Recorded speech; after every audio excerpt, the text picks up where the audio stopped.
Blog Talk Radio.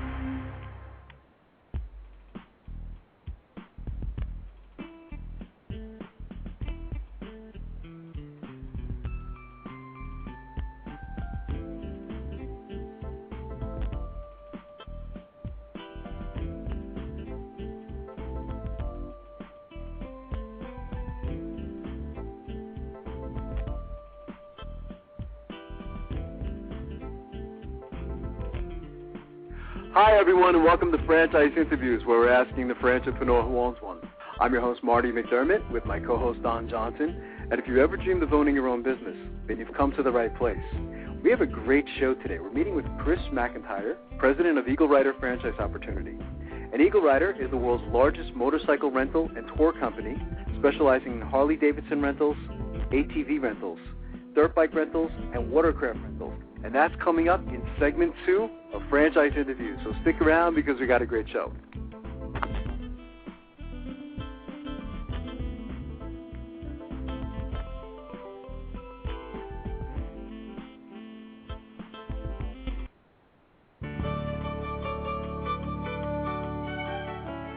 Are you one of those special people who are willing to go after your dreams and goals? Are you ready to fulfill that dream of owning your own business with the security of a proven brand? The opportunity to take control of your future and own a Rita's Italian Ice franchise is within your reach. Rita's is seeking success-oriented individuals who are ready to make a change in their life, and Rita's offers unparalleled training and support to assure your success. And did you know the frozen treat industry is a recession-proof industry, and there are Rita's in 23 states currently with 540 stores open. Rita's Italian Ice has been around for 25 years and is listed as a top-performing franchise by the Wall Street Journal. Now here's the really good part. Rita's Italian Ice is a unique and amazing taste treat. It's smoother than a snow cone, and it combines ice with real fresh fruit. The real fruit adds dramatically to the taste, and it comes in over 40 flavors. The ice and fruit are mixed on site and made fresh daily, and it is delicious. You'll want to know more about this exciting and successful franchise opportunity. Go to www.ownaritas.com and get all your questions answered. That's www.ownaritas.com to take control of your dreams and future today. You don't want to wait any longer to be a part of this adventure. www.ownaritas.com.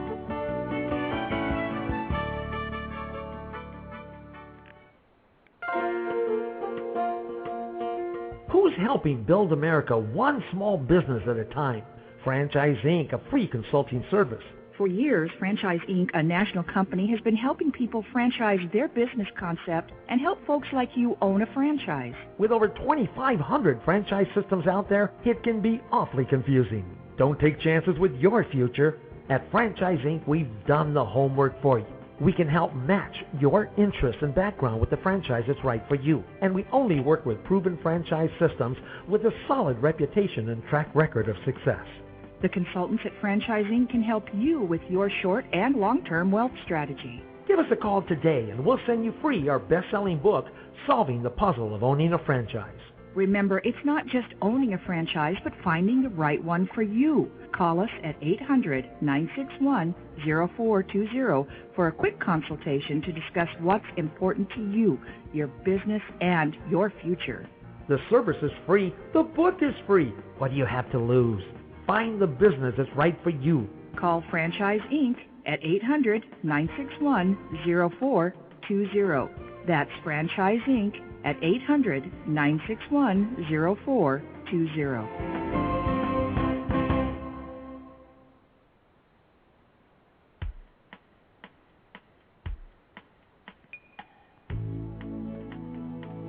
Hi, everyone, and welcome back to Franchise Interviews, where we're asking the franchipreneur who owns one. I'm your host, Marty McDermott, with my co-host, Don Johnson. And if you ever dreamed of owning your own business, then you've come to the right place. And today's show is being brought to you by Franchise Times Magazine. Franchise Times is the only magazine that targets both franchisors and multi-unit franchisees, and is a must-read for anyone looking to buy a franchise. How you doing today, Don? Welcome back. I'm doing great, Marty. How's your week going? Good. I guess hot is probably a good word. You know, it's been pretty brutal here in the Northeast, as you know. We're not too far from you, so yeah, it's been in the hundreds, and you know, Connie and Martin have been spending a lot of time at the pool. Right. You know, or indoors. Had a pretty exactly, good holiday we're weekend. indoors. You know. How was your holiday? It was great, Don. Yeah, it was. You know, it goes by so fast. It's hard to, you know, we were saying this morning, it's hard to imagine that, you know, July's already here. You know, it seems like once July 4th comes, it's like the rest of the year just seems to fly by. You know, it's right. That's really crazy. I know you had a fun weekend yourself. You know, it must be nice being so close to the beach down by the Jersey Shore, as we call it, in the Northeast. You know. So, yeah, it's nice that we're not that far away, and you know, my kids love the ocean, and right, yeah. But it makes us a little nervous. The ocean was a little rough this weekend, and I've heard so that. we make sure they don't go in too far. Of course, yeah, no, I know. We're actually looking to get there ourselves, probably like in the next couple of weeks or so. So, looking forward to that. But our last show, Don, we met with Nancy Weingartner, executive editor of our favorite magazine, Franchise Times. And Nancy's always fun to have on the show, you know. And she was talking about, you know, what's coming up in the next edition. We also met with Monty Smith, vice president of franchising for PuraClean, and since their inception, 2001, PuraClean, the nation's fastest-growing franchise in the $212 billion property damage restoration industry. It's a pretty big industry. They've grown to more than 300 franchise locations serving the U.S. and Canada. I thought it was an interesting show. I'm surprised it was new for our archives. I don't think we've had this type of concept in almost the 4 years that we've been doing the show. You know, so I said, what took so long to, you know, get these guys on the show? But I thought it was a good show. Any thoughts on last week? Well, I know firsthand this franchise because remember, we had a water problem in our basement. We ended up using PuraClean, and it was a good experience. You know, fortunately, you know, we had to call that company. It was just too much for us to do. When water gets into walls and carpets, it's rough. But you know, for years I've liked this industry. There's just certain industries that aren't going to be affected as much by the economy. Because, like in our situation, we had to get it done. We had to call in a service like this. It's true. You're not going to, I mean, and I think Monty was saying it, your home is your most precious asset, isn't it? You know, and I don't care whether there's a recession or depression, whatever it is, you know, it's people are going to, you know, spend the money to fix their home. You're not going to leave, you know, a basement full of water, especially when you have kids, you know, and you hear about the horror stories of mold and things like that. So, this is something that I think is truly recession-proof, you know, recession-resistant. You know, a lot of times, like when you're reading about certain businesses, they'll talk about themselves being recession-proof or recession-resistant. I think this is a true case of one of those industries, you know. So, it's a pretty big I know when I was industry as well. first looking for a business to do the work for us, I mean, I'm going to lean more towards a company that's a well-known name that has a bunch of locations nationally. I just think you're in better hands than some local company you've never heard of that you don't know you know, if they're going to be on the up and up. So that's why I lean towards going with you know, PuraClean for our situation. Yeah, I think they have a strong brand name. I mean, I was familiar with this company, and I don't know if it was because being in franchising, I've heard of them, or you know, being so close to the Delaware River. I mean, since we've been here, Don, 6 years, we had a terrible flood. I think it was about 4 or 5 years ago, and it seemed like these damage restoration franchises were all over the place, you know, and maybe that's where I saw them, you know, but it was amazing, the damage, you know, that water can cause. And, you know, it's not just from flooding and things like that. I mean, it could be from, like a washing machine maybe breaking, right, or it could be a dishwasher. I mean, there's a lot of things that can go wrong, I guess, in a home, right, that could cause a flood.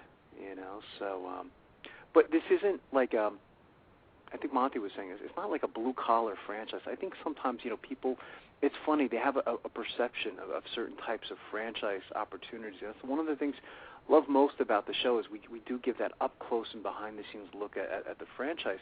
I mean, this is more like a franchise for, I would say, like executives. You know, you're truly managing a business. I think some of their franchisees, Don, have up to like 50 to 80 employees. That's a lot, you know. I mean, so you have to be a manager, you have to be a salesperson, you have to be all of those things. So it's not like, you're just jumping in your van and you're going to clean up a water damage problem. That's not the concept. That's not what it's about. That's not the franchisee, So this could be a pretty big business, So if for our listeners, if you missed the show, I urge you to go back and listen to it because you will get that up-close, behind-the-scenes look at this type of franchise and just the industry overall. Right. So it's a good show. I like to follow them. It looks like there's some growth going on. I think he was mentioning too, Don. I'm gonna have to go back and listen again. I think Monty was mentioning that. I think last year might have been their best year. And when you hear that, I mean, you and I have been talking now for the last year and a half about, the challenges that a lot of not just franchises but businesses overall have had. And then when you hear a company, they say, okay, well, we had our best year last year. Doesn't that blow your mind? Sometimes you say, okay, wow, something's going on there, So, yeah, I'd like to keep our eye on them, and have them back in the future. So he did a good job. So what do we got going on today, Don? I think today's an interesting show, too, isn't it? Right. President of EagleRider franchise, Chris McIntyre. Yeah, and I think we're kind of a little unfamiliar, I guess we could say, right, with this franchise. I mean, right. I've studied them the last several weeks, and they look like an interesting opportunity. I said, God, why didn't I know about these guys, It seems like they really have something interesting going. So I think our listeners are really going to enjoy listening to Chris today. Yeah, definitely. I'm excited to hear about the history and how they're making money. Yeah. Absolutely. We had a great article I think you touched upon last week, and I don't think we got to actually finish it. Do you want to talk about that a little? Yeah, through openforum.com, American Express, successful franchise owners boosting U.S. job growth. And it goes on, talked about how, just people who are investing in franchises creating more jobs this year so far compared to last year. It says, for someone who has spent most of their career working for a major corporation, finding the right franchise depends on several factors, according to small business attorney and author Cliff and Eco. Before buying a franchise, speak to as many franchise owners as possible, he says. Don't rely on the franchise company's estimates of the startup costs. Get real-world quotes in your area and create a spreadsheet, showing how and when you will be profitable. Real-world quotes. That's powerful. That needs to go in our great quotes in franchising, because it's true, Don. I was working on a project for my doctorate degree, and I had members of my group, and several of them were in Texas, and here we are up in the Northeast, and we were talking about like real estate costs and things like that. And it's just amazing how inexpensive real estate is down in Texas compared to, especially where you live. I mean, everything is just so expensive. It's so real world costs. I mean, the rent that you're paying in Texas might not be the rent that you're paying up in New Jersey. That's a good point. I don't know if we discussed it a lot, but of course, you're going to be calling franchise owners to do your due diligence. How's that franchise? But you want to also ask them about costs, because it could be different in different parts of the country. I know along the West Coast, the East Coast, more along the water, probably going to be higher costs, or when you're closer or in major cities. Absolutely. And it's something, it's amazing doing the show such a long time, and you feel like, you think you know it all, and here we are learning something, and that just makes a lot of sense. I mean, it's something to really emphasize to our listeners, is get real-world costs. I mean, if you're calling a franchisee, I think that's great, but remember, you have to compare, apples and apples, So try to get as close to home or speak to a franchisee as close to your area as possible. But, yeah, you're right. I mean, when you're by that strip, by the water, the Jersey Shore, you're getting hit pretty hard with costs, so it's a great quote. I like that. And it goes on, Marty. Anico points out that a franchise may be profitable in certain areas of the country where real estate and employee costs are low. The profit model may break down in more expensive regions, including the East and West Coast, like we were just speaking about. You have to sell an awful lot of donuts each month to pay rent. That's $60 a square foot or more, he says. He advises many former executives interested in buying a franchise. His mission is to keep them from making big mistakes.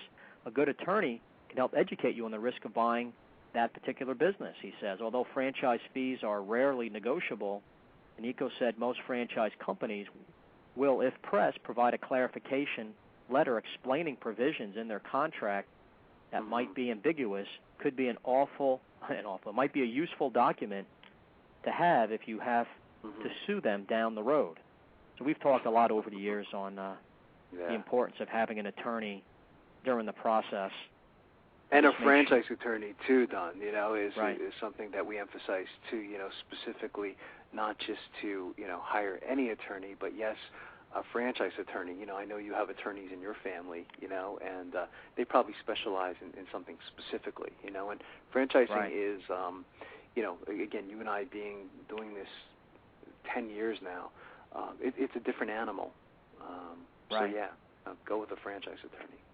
And then he also recommends to have franchise consultants to help potential buyers find the right franchise for their skills and personality. So, another good information. Yeah, and I think accountants too. I've seen some people say, okay, get in, to the whole, hire an accountant as well. And have them look. Right. Because an accountant will look at things differently as well. A lawyer is not an accountant, so kind of an interesting point. Hire as many people as possible. And again, the consultant is going to work for free, aren't they? Right. They don't get paid, unless you buy a franchise within their portfolio. And again, they make that clear. They should anyway to the prospective franchisee that the only way I get paid is if you buy a franchise, within my system. So, and there's good and there's bad ones, But I think for the most part, you and I, we've had a lot of franchise consultants on the show over the last 4 years, and I've been very impressed with a lot of them. And I don't think I felt that way in the beginning.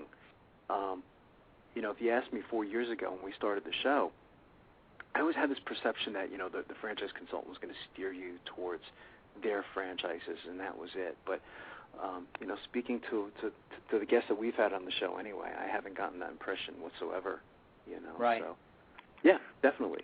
Here's something right through QSR Magazine by Jordan Melnick, From Bailouts to Burgers.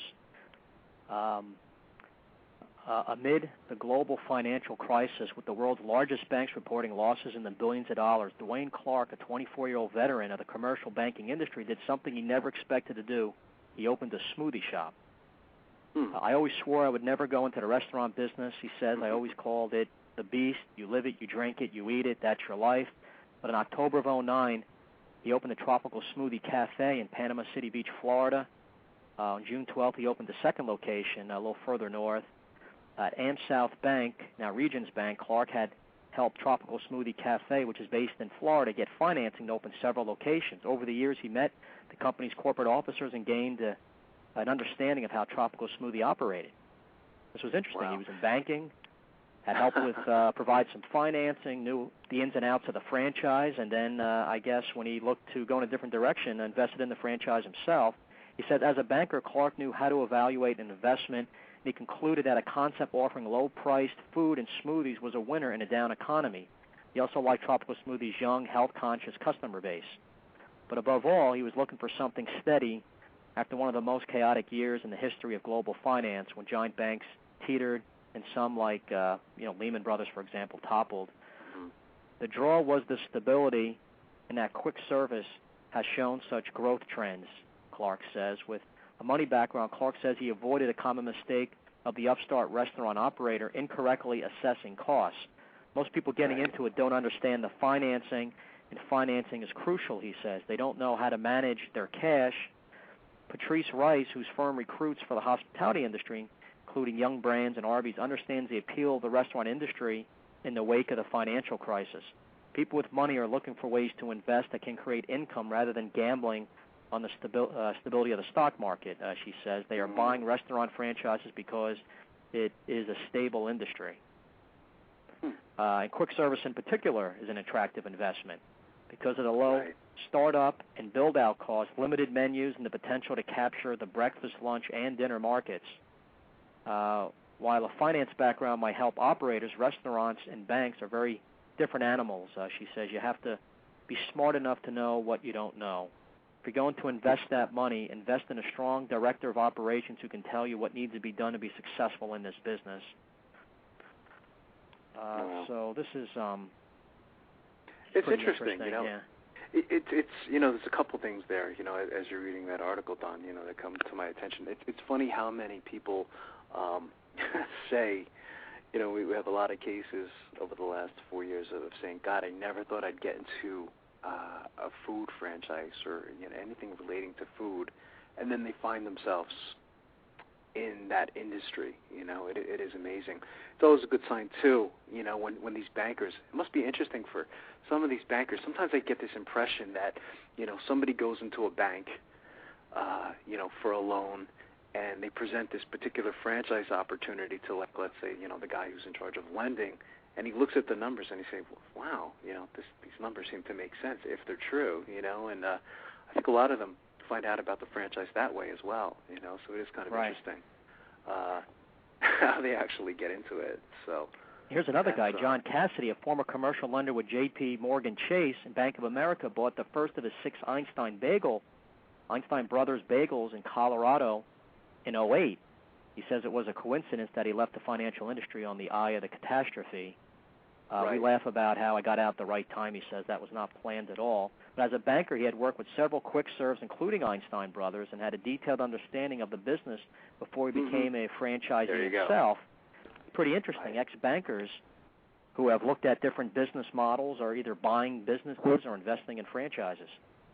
That's exactly what I was thinking, you know. I mean, some of them probably say, oh, my God, this just makes so much sense, you know, accountants or, you know, bankers, and they say, you know what, I better get into this, you know, and maybe they decline the loan on the person that comes in, and then they buy one themselves, you know. And, who knows? Of all his about that. Yeah, of all his restaurant clients, Cassidy says he chose Einstein Brothers because of the integrity of its brand. While his banking background helps him as a franchisee, he says he has sometimes leveraged his financial acumen to a fault by scrutinizing food costs too closely. There's a level where you have some breathing room and leeway so that you don't micromanage to the point that it's affecting the customer's experience. Overall, he says his past life and a demanding financial work prepared him well for the high stress of the restaurant business. Wow. That's pretty interesting.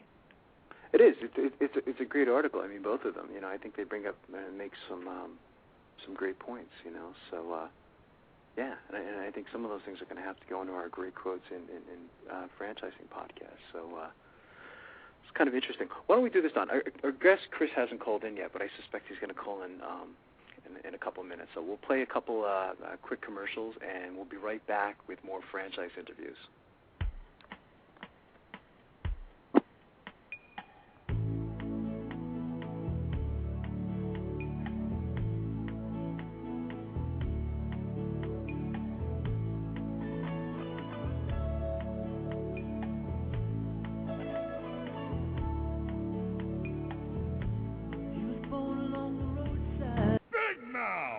Okay, you've got my attention.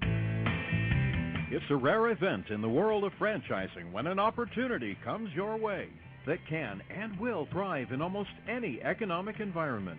It's here, and its name is Big Mouth Advertising. Big Mouth. BMA is a leader in the exciting world of mobile media advertising. Why is mobile media advertising able to defy the economic cycles? The answer is obvious. In times of economic weakness, advertising is crucial for survival as the consumer dollar is scarce and the competition fierce. What is mobile media? It's the newest and fastest growing segment in the advertising world. Mobile media brings the message directly to the consumer. Mobile media goes to the consumer in traffic where he eats and where he plays. It quite simply cannot be turned off or thrown out. And when you join the Big Mouth team as a franchisee, you are joining the best. The Big Mouth advantage is simple and successful. We invest in a strong infrastructure and in great people. As a franchisee, you have access to this entire system, including telemarketing, sales maximization, general and administrative support, design and creative services, even billing and collection services. All you need is a mobile media vehicle, a driver, and the willingness to create a financially sound and limitless business for yourself. There are no long-term leases to sign, No expensive build-outs, no office personnel to hire. You will be part of the Big Mouth advertising community and share its entire website and reception services, as well as its complete back-office services. This virtual office guarantees you the freedom to close those sales that will make you a success. We are so proud of our successes that we have voluntarily disclosed our revenue statements. Now, how many other franchises are doing that? Even in these historically rough financial times, Big Mouth Advertising has become a dominant force in the mobile media industry. Join the Big Mouth team and take the first step toward financial freedom. Please call Ron at 888-98-GO-BIG. That's 888-98-GO-BIG. Big Mouth!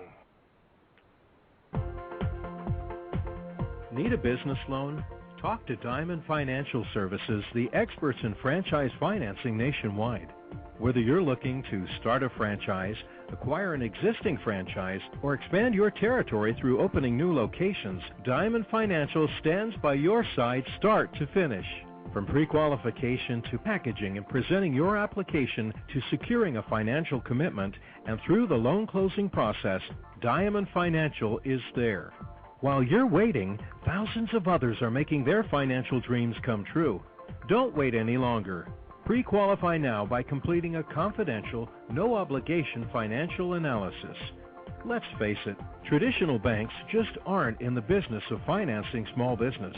At Diamond Financial, we specialize in securing franchise loans from $100,000 to $3 million and equipment leasing up to $150,000.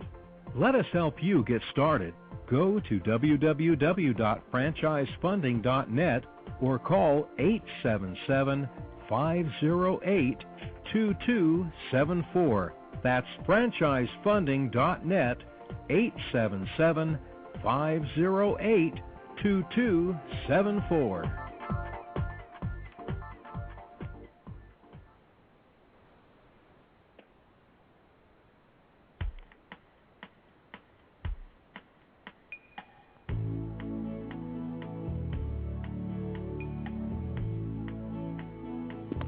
Hi, everyone, and welcome back to Franchise Interviews, where we're asking the franchipreneur who owns one. I'm your host, Marty McDermott, with my co-host, Don Johnson. And if you ever dreamed of owning your own business, then you've come to the right place. And as we were saying earlier, Don, we have a great show today. We're meeting with Chris McIntyre, who is the president of EagleRider Franchise Opportunity. And EagleRider is the world's largest motorcycle rental and tour company, specializing in Harley-Davidson rentals, ATV rentals, dirt bike rentals, and also watercraft rentals. Hey, Chris, how you doing today? Oh, beautiful! Thank you. I'm actually up in Coeur d'Alene, Idaho, overlooking a placid blue lake, relaxing with a cup of coffee, getting ready for Marty and Don. That's what I was going to say. I was say, rub it in, Chris. I heard rumor had it that you were going to be like on a boat or something like that, sipping a cup of coffee. And actually, we really appreciate calling in. I know you're on your vacation this week as well. No, actually, guys, the reality is you're never on vacation when you're an entrepreneur and a business owner, and that's the beauty of it. True. But my wife is very clever. She positions usually our week family vacations in areas where there's no cell or BlackBerry or internet access. But this one, she didn't plan out so well. Oh, that's funny. That's something that's fantastic. Hi, Chris. This is Don Johnson. I pictured, I thought maybe you'd be riding on your Harley-Davidson on your cell phone doing the show. That could be another scenario. Actually, that was yesterday. That was yesterday. Okay. Chris, what were you doing before joining EagleRider? I mean, what were you doing in your past life before getting involved in the company? Yeah. Past life was a company called NCR Corporation, and they did. Originally, they were the National Cash Register, but they did, or my division was in the financial systems, and we actually connected banks to ATMs and bank processing, which was, what a different life. I mean, from financial systems, Wells Fargo and First Interstate to living the open road, wind in your hair, the smell of sage, pinion, Dontra, and the Harley-Davidson. Wow. So did you have an epiphany, Chris? Is that what happened? I mean, were you tired of doing what you were doing and just wanted to do something? Because it is a drastic change if you think about it. Actually, I'm a firm believer, and I mean, I know some people out there will think I'm nuts, but I think everyone has a destiny to fulfill. It's whether or not you walk through the doors that open up. And candidly, there's Jeff Brown and I are the two co-founders of EagleRider, and we both worked at NCR. And we decided, hey, let's do a motorcycle Harley-Davidson vacation, tour Europe, enjoy life, in the Alps in Germany. And every single time we were on, this is a little bit before the internet. It's around 1990. And we're calling overseas, calling Germany, calling friends in Munich, calling whoever to try and rent motorcycles overseas.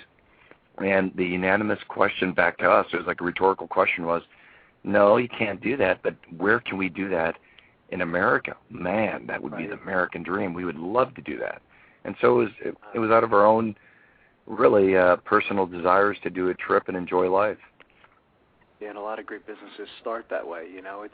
I was reading your story. I said, "Damn, why didn't I think of that?" It was one of those things. It makes a lot of sense. So that's fantastic. What's funny, Marty, Don, is it's really interesting that you say that, because really, if you look at our business model, it's so simple. All we did is pick a niche business segment where not even 10% of the world rides two wheels. But the 10% that do are college educated. They have usually very high household incomes, and they enjoy life. They're adventure spirited, and it's travel and leisure. And where the Hertz rent a car, what Hertz is for auto, we are in the motorcycle to rentals and tours and travel. That's fantastic. So tell us a little bit about the history, Chris. How it started, and what was really the first service, and how did you get to this point right now? Okay, so from that initial thing of Jeff and I trying to, which, by the way, we were never able to take that initial trip to Europe, because what happened is that led into a business development plan of, let's look into this. Let's even see. It took us 2 years from 1990, actually almost 3 years, from the early 90s to our first store opening in 94 to get insurance and financing. And you can imagine, you'd walk into a bank and you do your dog and pony show and say, hey, so this is what we need, $500,000 to start. We want to go ahead and rent Harley-Davidsons. And they would look at us and just, guys, that's really neat, but go do something. We're interested in something a little bit more safe. And so what happened is, it took us 2 years to find insurance and financing. In 94, we opened up our first store with, actually, I shouldn't say it. In 93, we did a test. October 93, we wanted it, the entire business model was to be global day one, because candidly, if you look at any other models from, whether it's, the Vail Mountain and ski industry or the golf industry, we're very much an enthusiast market where motorcycling, golfing, skiing, not everyone does those type of, or fishing or hunting, not everyone does those type of enthusiast sports, but those who do, it's really a global, worldwide passion. And so our first 4 bikes, we bought 4 bikes in 93. We had the insurance, we had the financing. We go, okay, let's test it. And we worked with the Lufthansa, and Lufthansa out of Austria sent 4 Austrians to, California dreaming. They came out and they did a 16-day tour on a motorcycle, on 4 Harleys in a garage that we had in L.A. They came back, and not only did they candidly hug us, and they brought us gifts, and they invited us to dinner. And at that dinner, they sat there and said to Jeff, I, and Peter Warmer, and a couple other guys on our team at that time, and one of them, Jürgen, looked at us with tears in his eyes. And for a German Austrian guy to have tears in his eyes, it doesn't happen often, gentlemen. And that's, we do from those first 4, we have 15,000 Germans a year now and Austrians. And he looked at us at dinner at Santa Monica Fish Company and said, guys, I just want to tell you something. Thanks for allowing me to live the American dream. Ever since I was a little boy, underneath my brother's bunk bed, I had a picture of Elvis on his Harley-Davidson, and I dreamed of coming to America and seeing Monument Valley on a Harley-Davidson. He made my dream come true. And at that moment, we really realized that it wasn't a rental business. And that's where our slogan, "We Rent Dreams," comes from.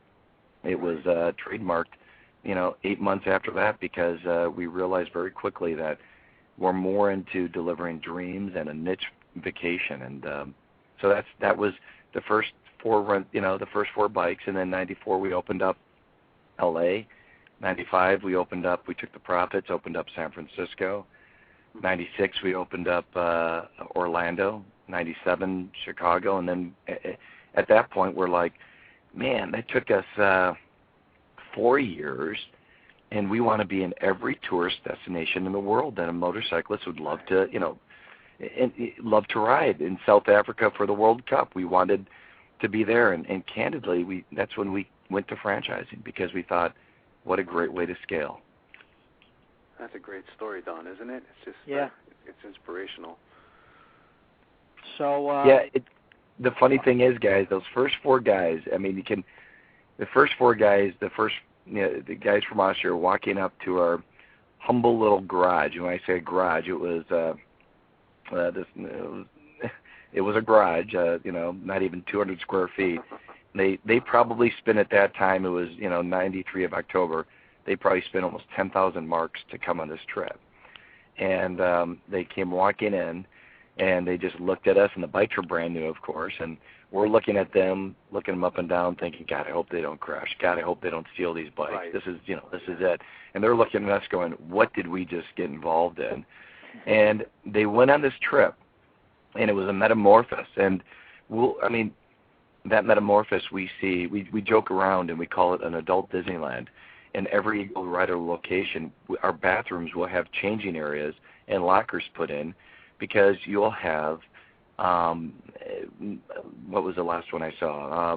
The Toshiba Corporation sent an incentive executive group to America to tour, I think it was Route 66, and they came in, right. And Mr. Toshiba, if he is Mr. Toshiba, whoever the top dog was in his sport jacket, because they all flew first class, and then they had all his minions in order walking in, and it was almost like a metamorphosis. They went to our changing rooms, because we rent leather jackets, we rent helmets, we rent gloves. And it's almost like Superman going into the payphone and spinning around. They came out, the order was broken. The younger guys with the top CEO were all mingling, and they went on the trip, and it's almost it's a beautiful change that happens. It's a cool thing. That's great. And there must be some repeat sales there too, Chris. That's what I was just thinking. These guys, they use your service. It's not a one-time sale. It sounds like you see them again in the future. Yeah. So. It's when I gave the analogy of there's very few, if you think of our business model, again, like I laugh. I think it was Marty or Don. One of you guys said, "Why didn't I do this?" Our model is an enthusiast sport. It's very similar to golf and skiing, where that if you're a golf enthusiast, you who doesn't want to golf Pebble Beach if you're a golf fanatic, and you golf Pebble Beach, and then you golf somewhere PGA West in La Quinta or somewhere in Florida. If you're a skier, it's Aspen, then it's Whistler, and then it's Vail, and that's really our niche market. That's why franchising is such a perfect fit, because here's a key success and business model that makes our model work.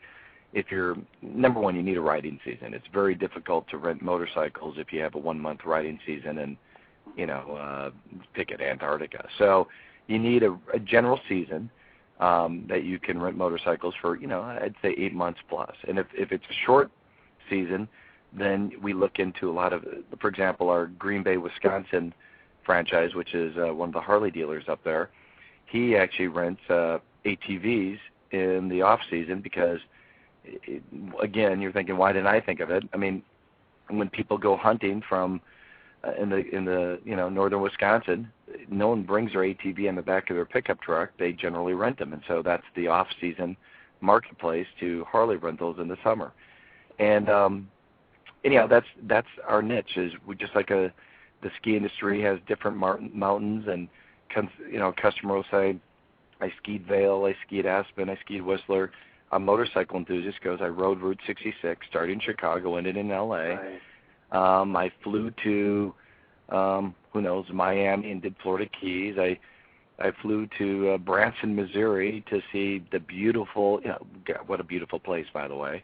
And that's our model. I flew to New York and did upstate New York. I did the fall foliage, and that's really what we do. Wow. So who are some of the franchisees? I mean, there's certain characteristics you're looking for. It looks like the franchise is really going in the right direction. The strength of the franchise is a lot of it is your owners and franchisees. Maybe tell us a little bit about some of your owners, Chris. Yeah, that's a really great question. When we, it's funny, when we started the business, we thought all we had to do is find someone with a passion and loves the sport. But what we find, or what we look for, number one, they have to love the sport or the products that they're going to rent. If you love it, you can sell it. But we look for business acumen and professional level of, excuse me. We want them to be professional. So we look for business experience. They've had managerial, professional experience in past life.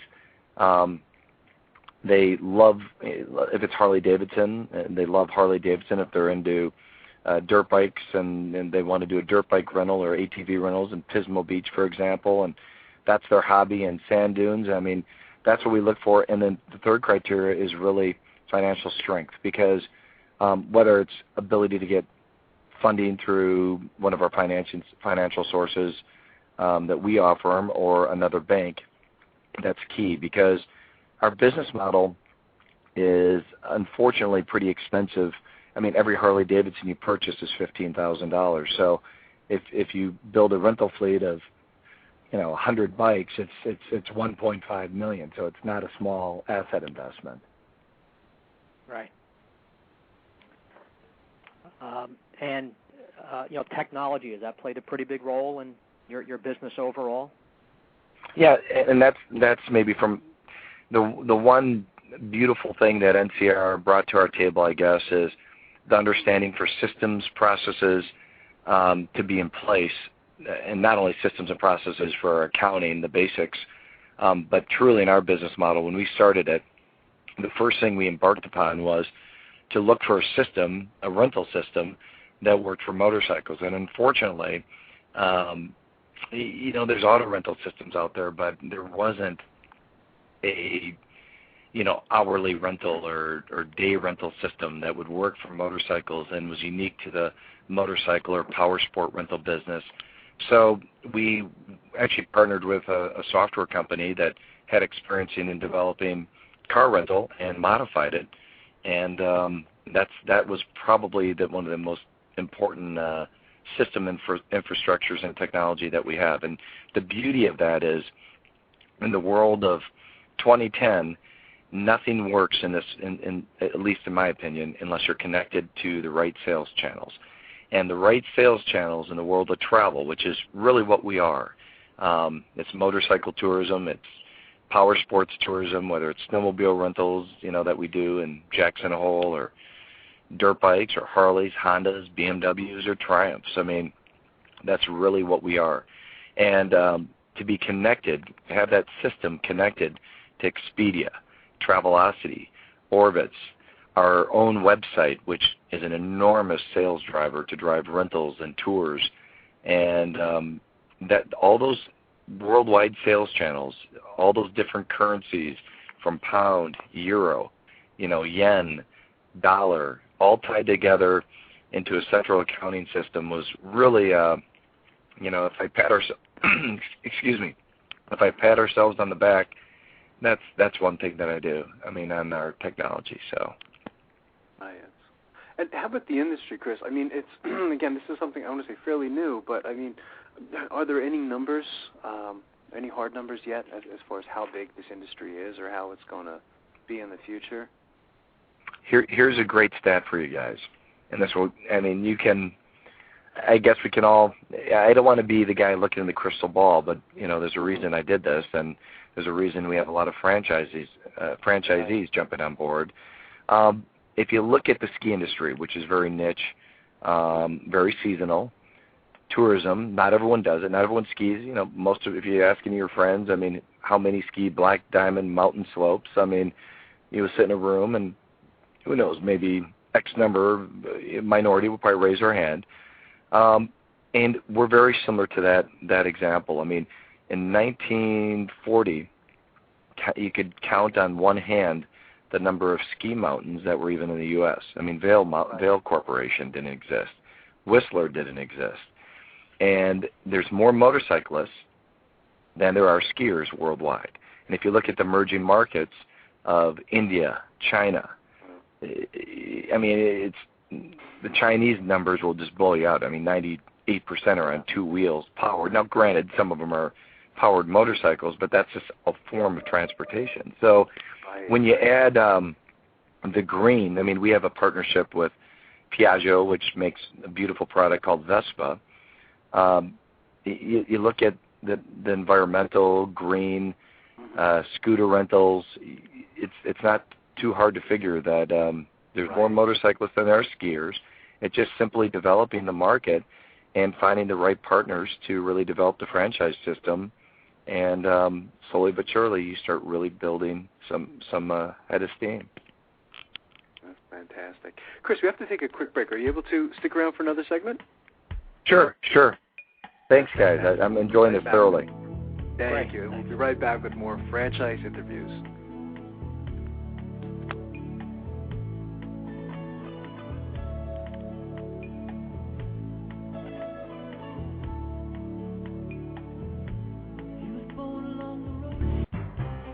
Franchise Interviews. For over 2 years now, Franchise Interviews has been giving you an up-close, behind-the-scenes look at franchising and entrepreneurship. Through our website, franchiseinterviews.com, where you can hear and read interviews as well as get tips from some of the most successful sources in franchising. And our weekly franchise radio show, where each week you get to hear a new interview with franchisors, franchisees, franchise authors, experts, and attorneys. And our free franchise newsletter, which is a must-read for anyone looking to buy a franchise. And don't forget to listen to our podcast, Great Quotes in Franchising.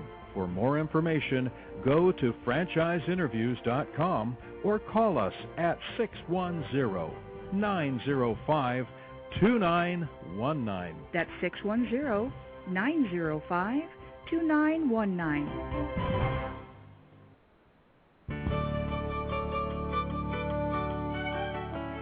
Are you one of those special people who are willing to go after your dreams and goals? Are you ready to fulfill that dream of owning your own business with the security of a proven brand? The opportunity to take control of your future and own a Rita's Italian Ice franchise is within your reach. Rita's is seeking success-oriented individuals who are ready to make a change in their life, and Rita's offers unparalleled training and support to assure your success. And did you know the frozen treat industry is a recession-proof industry, and there are Rita's in 23 states currently with 540 stores open. Rita's Italian Ice has been around for 25 years and is listed as a top-performing franchise by the Wall Street Journal. Now here's the really good part. Rita's Italian Ice is a unique and amazing taste treat. It's smoother than a snow cone, and it combines ice with real fresh fruit. The real fruit adds dramatically to the taste, and it comes in over 40 flavors. The ice and fruit are mixed on site and made fresh daily, and it is delicious. You'll want to know more about this exciting and successful franchise opportunity. Go to www.ownaritas.com and get all your questions answered. That's www.ownaritas.com to take control of your dreams and future today. You don't want to wait any longer to be a part of this adventure. www.ownaritas.com.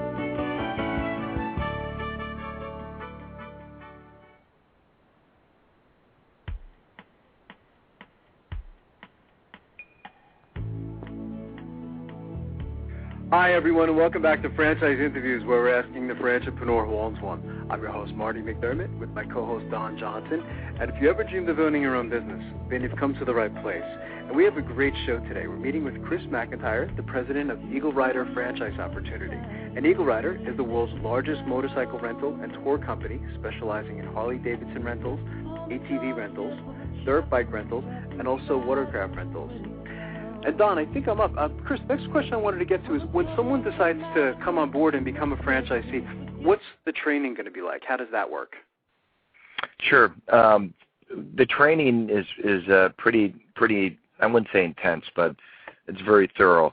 We have a week long or 5 days, and we actually, believe it or not, we have something that we call EagleRider University, and it's everything from the front counter, where you learn the rental system, obviously the technology side. There's accounting. Since I think I mentioned to you guys earlier in the past segment that one of the great benefits of our franchise system is anybody can go out there and buy some motorcycles and put up a shingle and try and rent some, and many will be very successful. But one of the great things EagleRider offers our franchisees is connection and to a sales channel, not to a sales channel, but to literally thousands of them. And that's one of the big areas that we work with, and it's called a wholesale travel system.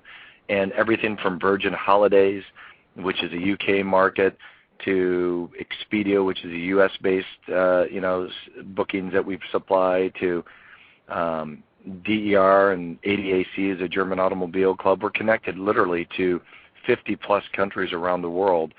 And to learn how those bookings come in, understand the system and how it's, there's different rental contracts and written in different languages. It's a pretty thorough 5-day training class. And we go through the mechanics of the bikes, what to do in case of a flat tire or a breakdown. And it's and then the final 2 days, a lot of it is spent on the local marketing channels and providing the certain specific tours to each destination, because every one of our franchisees is really showcasing their specific destination, just like you have if you're in Orlando, the Orlando Convention and Visitors Bureau. Whatever market you're in, generally we only want to select franchisees in markets that are really a tourist destination, so to speak, or a major metropolitan market. So we focus specifically in the training and get really deep into what and how you can find your specific rental clients in this market. And a lot of it has to do with targeting specific resorts, hotels, conventions coming to, for example, in Vegas, when the motorcycle or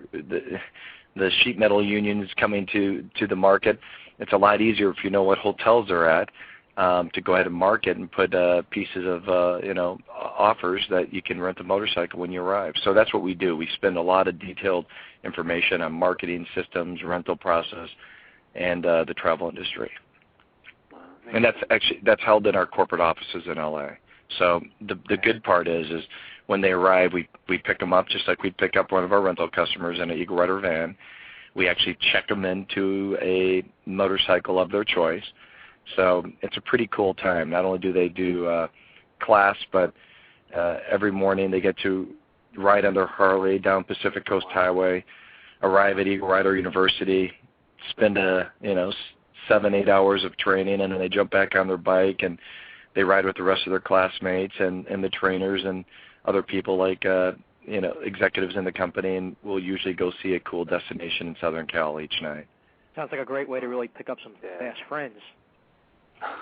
Yeah, yeah, it is. I mean, and by the way, I think Don, you had mentioned that earlier. Who makes up the system? I don't know if I answered that, but it's everything from, we have attorneys, one of the leading attorneys in New Orleans, to